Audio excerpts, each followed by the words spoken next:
Professor David Widdowson is the CEO of the Centre for Customs and Excise Studies. He is also the President of the International Network of Customs Universities. He is the Editor-in-Chief of the World Customs Journal and a member of the WCO's Picard Advisory Group. David holds a PhD in Customs Management and has over 35 years' experience in his field of expertise, including 21 years with the Australian Customs Service. His research areas include trade facilitation, regulatory compliance management, risk management and supply chain security. On that note, I'll hand you over to David to begin the presentation. Right, thanks Lily. Welcome everybody. Now today I'd like to cover a number of issues that have kept customs administrations busy during the last 12 months. Obviously there's many such issues, so I've been selective and I've decided to focus on the following. The new HS nomenclature, emerging issues in the excise area, customs role in economic communities, implementation of the SAFE framework, issues surrounding coordinated border management or collaborative border management as some call it, and the increased focus on comparative reports that are prepared by organisations such as the World Bank. Now, as you'd know, the backbone of customs is the customs tariff, or so I'm told by our tariff expert here in Canberra. So when a new version appears, it causes a great deal of activity in the customs world. The latest version of the harmonised system nomenclature, or more correctly the harmonised commodity description and coding system nomenclature, I'll call it HS 2012, came into force on the 1st of January this year. The 2012 version includes 220 sets of amendments, 98 relating to the agricultural sector, 27 to the chemical sector, 9 to the paper sector, 14 to the textile sector, 5 to the base metal sector, 30 to the machinery sector, and additional 37 that apply to a variety of other sectors. Environmental and social issues are the major feature of those amendments, particularly the use of HS 2012 as the standard for classifying and coding goods of specific importance to food security and the early warning data system of the Food and Agriculture Organization of the United Nations, that's the FAO. And here the focus has been on achieving greater harmonisation between the HS and the United Nations Central Product Classification, or CPC, especially in relation to agriculture and fisheries statistics. Now, the purpose of the CPC is essentially to classify outputs of economic production activities to assist the research and analysis efforts of the UN, but then includes services as well as goods, so it goes well beyond the HS in that regard. But it makes a great deal of sense to ensure that these two publications align, and so we can expect ongoing efforts to achieve harmonisation between them in the future. HS 2012 also features new classification provisions for specific chemicals controlled under the Rotterdam Convention and ozone depleting substances controlled under the Montreal Protocol to further respond to global environment protection efforts. Now, the WCO held an excise summit in July this year, and the reason I'm mentioning it in my 2012 summary is because despite the fact that the Secretary General of the WCO has publicly stated that revenue is the principal focus of customs administrations, this is the first time in the 60-year history of the WCO that it has actually focused on excise. Revenue collections of excise tax are huge. The main products attracting excise being tobacco, alcohol and petroleum. I can tell you that the revenue authorities and the academic community have been encouraging the WCO to focus on this neglected area of revenue administration for several years. So not surprisingly, the Excise Summit was well attended. It attracted some 160 participants from over 60 countries, including representatives of international organisations, government administrations, commerce and academia. The topics addressed at the conference were fairly wide-ranging, and they included issues such as customs tax administration, fair and efficient tax collection, public-private partnerships, smuggling and counterfeiting, and technology solutions. The September edition of the World Customs Journal includes papers from several of the conference participants, and consequently this edition provides a comprehensive insight into current research in the field of excise, including tax policy, harmonisation of duty rates, the impact of trade agreements, excise duty suspension, illicit trade, compliance management and enforcement. Now collectively this represents a significant cross-section of the existing body of knowledge in this important area of research interest. And as I've mentioned, an important subject for discussion at the Excise Summit was the increasing incidence of illicit international trade, particularly in relation to alcohol and tobacco products. And you'll find a useful overview of the topic in section 3 of the journal. You can access all the journal articles free of charge, and as you can see, the website is www.worldcustomsjournal.org. Another important topic that was addressed at the conference was the problem caused by excise rate differentials in economic communities, which leads me to my next point. Policy imperatives that are being driven by the establishment and development of economic communities. Dealing with excise rate differentials is a particular issue that's been grappled with by a number of regions in which economic communities have been established or are in the process of being established. The proposed ASEAN economic community is a good example. When an economic community is established, customs, excise and VAT rate differentials will invariably have an impact on commercial decision making within that community, and in fact they could radically change existing industry distribution arrangements, which not only causes a general concern for government but also some specific enforcement issues for customs. For example, suppose a company manufactures alcoholic products in country A and exports them to country B. Now, prior to the establishment of the economic community, duty is paid on importation. However, if a decision is made to allow a free flow of goods between members of the economic community, duty would no longer be an issue. And here we have the achievement of the free trade agreements or the free trade arrangements that are being sought. But the question then is, what if the excise duty still applies in the country of manufacture? If that's the case and country B has a lower rate than country A, the company may well decide to relocate its manufacturing activities to the country with the lower rates, which would be to the economic loss of country A and the economic gain of country B. Equally, the risk of smuggling could increase due to the reduced chance of detection within a free trade area. So you can see the potential implications of excise rate differentials between member countries in economic communities. Of course, this is just one of the many issues that customs administrations are grappling with in the context of such communities. For example, the ASEAN Economic Community Blueprint identifies a number of policies to be implemented by 2015. And it's not hard to see that that's only a couple of years away. Now, among these proposals is a key proposal, the free flow of goods. But what exactly does that imply?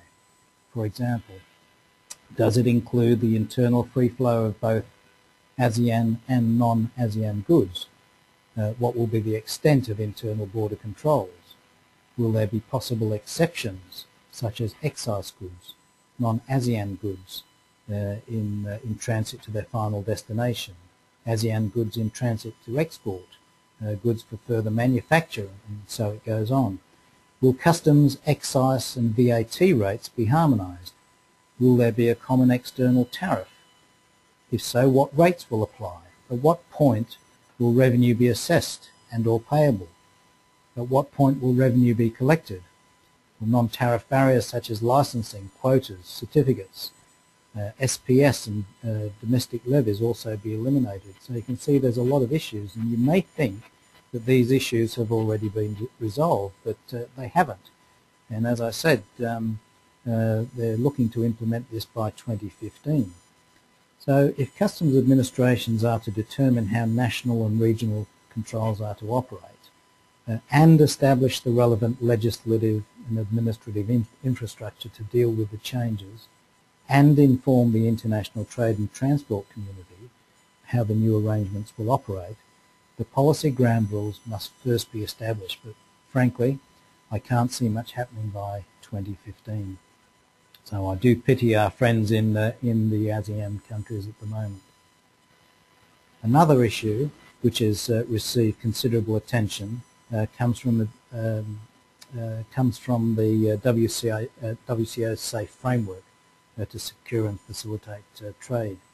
Now, I'm assuming here a reasonable degree of prior knowledge, but briefly, the WCO's safe framework is designed to secure the international supply chain in a way that facilitates trade, and it includes two key concepts: the authorised economic operator, or AEO, and mutual recognition. An AEO is a party involved in the international movement of goods that is deemed to comply with WCO or equivalent supply chain security standards. In other words, a company with a good record of compliance.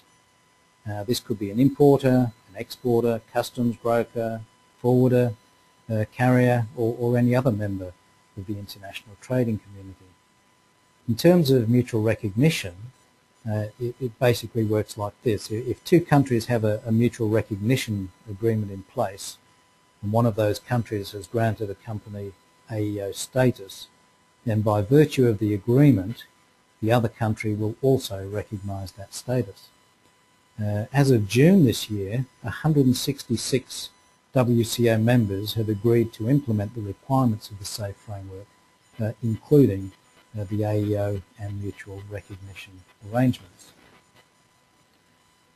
A major conference was held in Seoul, Korea in April this year to address issues relating to AEO and mutual recognition, and I'd have to say it would have to have been one of the largest conferences that the WCO has held. It was attended by over 800 participants from over 90 countries, and it was clear from the discussions that the concept of AEO is emerging as a key enabler to the facilitation of international trade, not only from a regulatory perspective, but also from a commercial perspective. For example, some industry representatives advised that AEO status was already a prerequisite for service providers who wish to secure a contract with their company. So that's quite a significant move by the commercial sector. And there's no doubt that mutual recognition is critical to the success of the AEO scheme. In fact, mutual recognition agreements are already emerging as an element of free trade negotiations. There's a number of countries involved in free trade negotiations where this element is being considered for inclusion, and it makes sense. To date, there are 24 AEO programs in place. There are in fact some 40 countries that have adopted an AEO program when you recognise that the EU program is used by the 27 EU member states. In addition, a further 8 programs are being planned, and there are also 9 of the more traditional trusted trader programs or compliance programs which don't yet focus on security elements of the supply chain. In relation to mutual recognition agreements, there are only 19 agreements in place at the moment, but several others are under negotiation. Now, the countries that have been most active in this area are Singapore, the US, EU, Japan, Canada and Korea.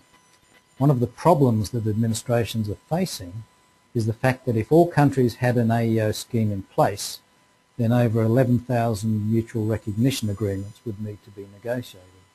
That's right, more than 11,000, which is of course an absurdity.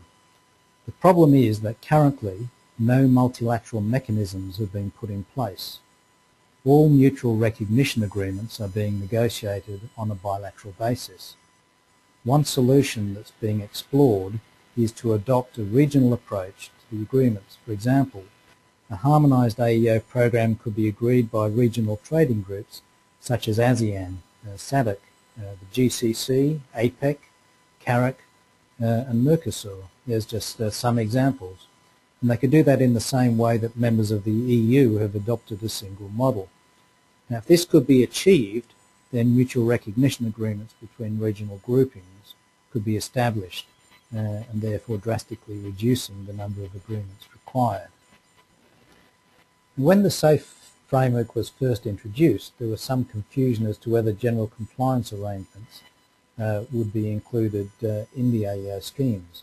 Consequently, some administrations introduced schemes that only addressed risks relating to the supply chain safety and security, while other schemes also addressed risk to the revenue. Similarly, some of the original trusted trader schemes related to imports but not exports, and all of these make it very difficult to achieve mutual recognition of the various schemes. Interestingly, the scheme which started the AEO ball rolling, the US CTPAT program, is out of alignment on both counts. Not only does it apply solely to imports, but its criteria are restricted to safety and security rather than general compliance. However, the US sees the importance of establishing meaningful mutual recognition agreements with its trading partners, and the reason being, though it doesn't commercially disadvantage US traders.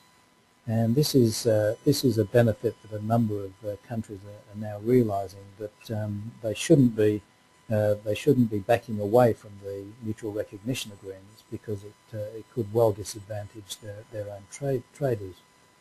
So as a consequence, the US is currently in the process of expanding the CTPAT scheme, which incidentally stands for Customs Trade Partnership Against Terrorism, and it's in the process of expanding the scheme to include exports and revenue compliance.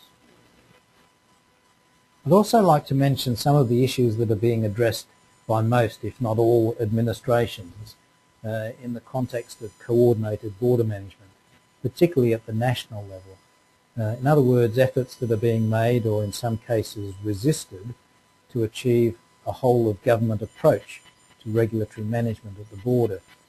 For example, numerous projects are being undertaken around the globe in an effort to establish single windows, which I should say means different things to different people.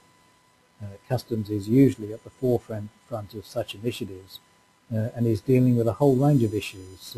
For example, who owns the single window? Who should operate it? What are the legal and administrative implications for information sharing? And here I should include information sharing not only with national authorities but also international authorities. Who, individually or collectively, determines the national priorities? And who has the relevant authority, responsibility and accountability for various aspects of its operation? Most of these issues revolve around unresolved patch mentality, and patch mentality just continues to roll on. But they don't stop at the single window, they extend into every area of border activity. Few people disagree with the concept of coordinated border management, but then again few people agree on how it should be achieved. I remember Lars Carlson, the first WCO Director of Capacity Building, saying that everyone wants coordination, but no one wants to be coordinated. And things have not changed. And finally, I'd like to mention a particularly interesting development, or at least I find it rather interesting. This year I've noticed governments placing an increased importance on comparative reports published by organisations such as the World Bank. Two of the World Bank's publications are shown here.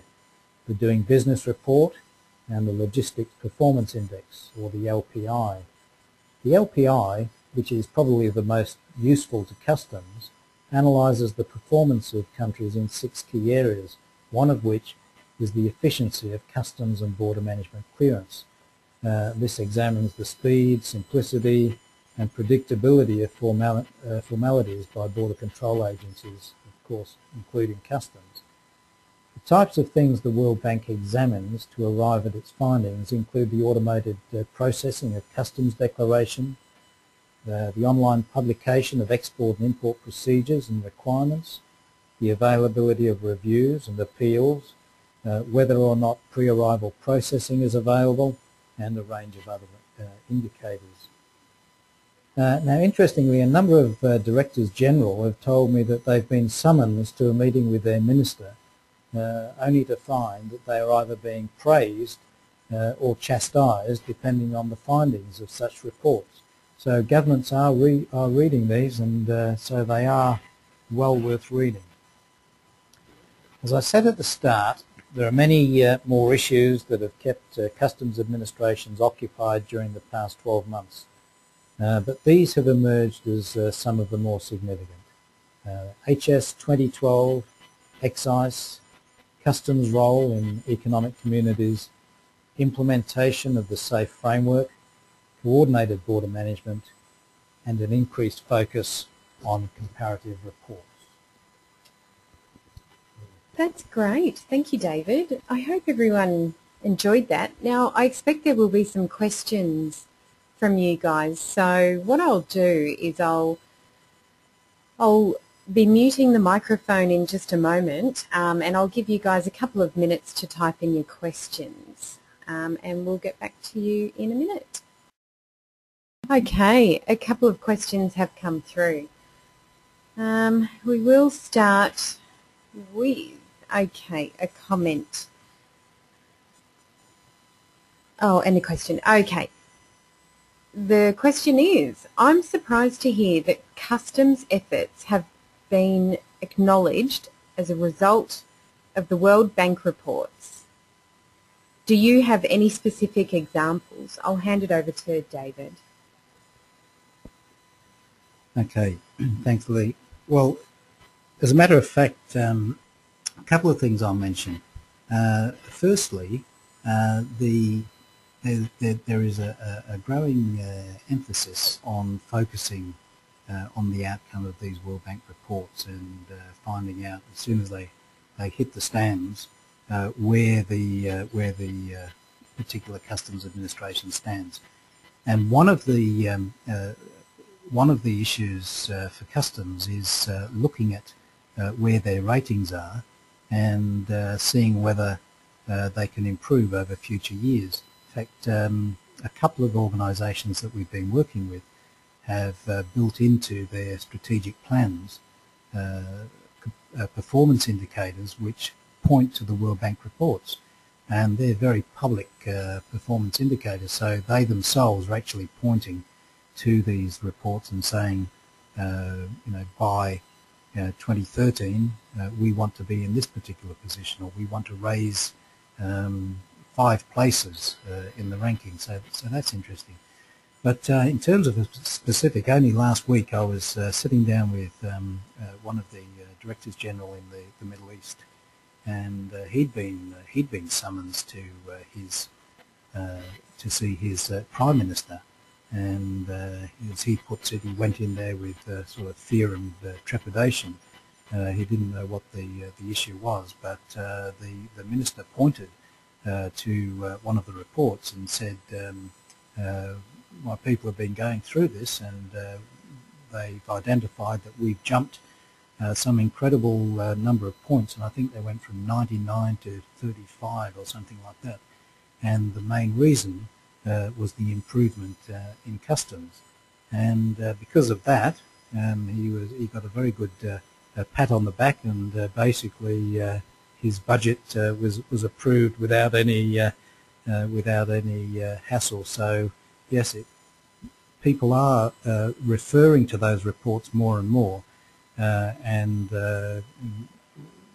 as they become people in government become more aware of those reports, I think there's going to be an even greater focus. That's very interesting. Thank you. Thank you, David. Okay. I've just checked the clock and we will need to wrap this up shortly, so I will pick just one more question.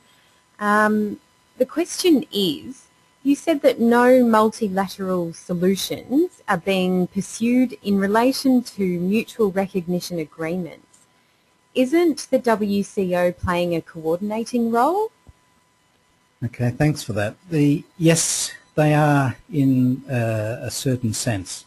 The WCO has brought its members together. They've agreed the framework of standards. The framework of standards contain the policies, the procedures, the guidelines, and as part of those guidelines, they've got guidelines on mutual recognition. Unfortunately, when it comes to a question of one country agreeing with another country's assessment of its importers or exporters, the WCO can play no role other than say, look, here's some standards, here's some guidelines, here's some principles to use. But it really comes down to the sovereignty of the country involved to make that decision. So yes, they are playing a coordinating role to a certain point, but in terms of being able to get involved to that extent, they simply don't have the authority. What they could do more is push the proposed regional approach as opposed to the bilateral approach. And one way of doing that would be to revise the SAFE framework guidelines to include options which identify a regional approach to mutual recognition. That's something that they could certainly do. Thank you, David. There's some food for thought there. So I think we do have time for just one more question. Anna's question is, are there any countries which apply tax for other products than those three? Hi Anna, I guess you're referring to the excise duty that that I discussed earlier in the discussion. So the three main products there, obviously tobacco, alcohol, and petroleum. They're the traditional three, and yes, there are in fact excise taxes for all sorts of things, and different countries have a different interpretation of what excise is. Traditionally, they've been referred to as sin taxes, and I guess that's why we've got alcohol and tobacco in there. But we also used to have things like playing cards with some countries, and perfumes, for example. In some Asian countries, you'll be surprised that excise applies to things like cars and air conditioning units. And in Thailand, believe it or not, they actually apply it to some services, including including massage services, should I say. So it's rather an intriguing area, but no, excise taxes can be applied to a whole range of products. The key point I wanted to make there was that WCO has been pushing the revenue line and indicating that for many countries supply chain security isn't necessarily the number one priority, but revenue is. In doing so, it really needs to do more work in the excise area, because when you sit down and analyse the revenue, the government revenue that's brought in from the various taxes, you'll find that excise very, very frequently far exceeds the amount of customs duty that's collected. So to answer your question, Anna, yes, some countries have many and varied products and services on which they charge excise. That's very interesting. Thank you, David. And thank you, Anna, for the question. Okay, I can see there are a couple of other questions here that we won't have time to answer tonight. but we will get back to you over the coming days. So yes, so that is our last webinar for this year. And as usual, if you or your company are interested in training, then please contact us. You can contact me directly. All of our training, vocational and award courses are available to both private industry as well as government departments and agencies, and we can tailor our vocational courses to suit your needs. That is our last webinar for 2012, and we will be releasing a new series for 2013. Details of that series will be released in January 2013. So with that being said, Merry Christmas and Happy New Year from myself and the team at CCES, and I'll hand you back over to David to do a final note. Yeah, thanks, Lily. Yes, I'd also just like to say thank you everyone who joined us today. I too wish you all a very Merry Christmas and a healthy, happy and prosperous 2013, and don't forget to celebrate International Customs Day on the 26th of January. Okay, all the best. That's great. Thanks again. Merry Christmas and Happy New Year, and we'll see you again in 2013.